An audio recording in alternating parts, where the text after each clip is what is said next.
বন্ধু বান্ধৱীসকল কি খবৰ আপোনালোকৰ আশা কৰোঁ সকলোৰে ভালে আৰু আজি মই বনাবলৈ লৈছোঁ টেঙামৰাৰ ৰেচিপি মানে টেঙামৰাৰ জেলি বনাবলৈ লৈছোঁ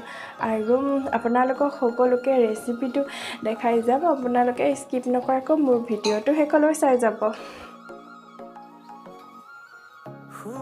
তো এয়া হৈছে টেঙামৰাখিনি অলপ শুকাই যাবলৈ আৰম্ভ কৰিছে কাৰণ দুদিনমান হ'ল টেঙামৰাখিনি অনা সেইকাৰণে শুকাওঁ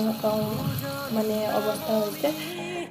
তাৰপিছত মই এটা চচপেনত টেঙামৰাখিনি দি লৈছোঁ চচপেনটো ডাঙৰ লৈছোঁ কাৰণ লৰাবলৈ কৰিবলৈ সুবিধা হ'ব কাৰণে তাৰপিছত মই ইয়াত ল' ফ্লেম হাই ফ্লেম এনেকৈ অলপ কম জুইত আৰু অলপ বেছি জুইত তেনেকৈ এইখিনি বনাম আৰু ইয়াত মই এতিয়া পানী অলপ দি লৈছোঁ আৰু পানীখিনি দি ঢাকি দিম তাৰপিছত যাতে এইখিনি ভালদৰে উতলি যায় আৰু অলপ ঢাকি দিলে কম সময়ৰ ভিতৰতে এইখিনি পানীখিনি উতলিব আৰু অলপ দেৰি আমি এইখিনি সিজিব এয়া আমাৰ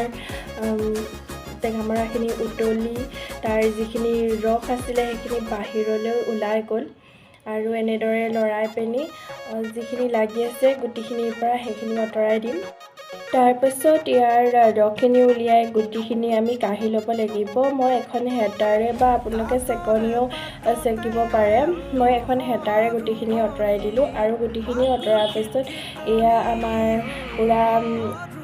ধুনীয়াকৈ ৰসখিনি ওলাই গ'ল আৰু ইয়াত মই এতিয়া চেনি দিম মই 2 বাটি চেনি দিছোঁ কাৰণ মোৰ টেঙামৰা খিনিৰ পৰিমাণ বেছি আছিল সেইটো কাৰণে 2 বাটি মই চেনি দিছোঁ যাতে সোৱাদটো ভাল হয় কাৰণ টেঙামৰা বহুত টেঙা হয়তো সেইটো কাৰণে চেনি সৰহকৈ দিব লাগিব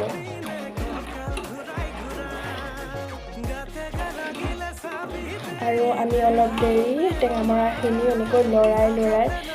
যাতে সেইখিনি ভালদৰে মিক্স হৈ যায় আৰু যেতিয়া এইখিনি অলপ ডাঠ নিচিনা হ'ব তেতিয়া আমি পানী অলপ দি তাত দুটোপালমান পেলাই চাম আৰু যেতিয়া ডাঠ হৈ যাব তেতিয়া হৈ যাব আৰু মই কালি ভিডিঅ' কৰিব নোৱাৰিলোঁ সেইটো কাৰণে নেক্সট দিনা ভিডিঅ' কৰিছোঁ আৰু বটলটোত ভৰাই দিছোঁ ভৰাৰ পাছত এনেকুৱা হৈ গৈছে একদম বহুত ধুনীয়া হৈছে কাৰণ মই ইয়াত জ্বলা অলপো দি দিছিলোঁ লগত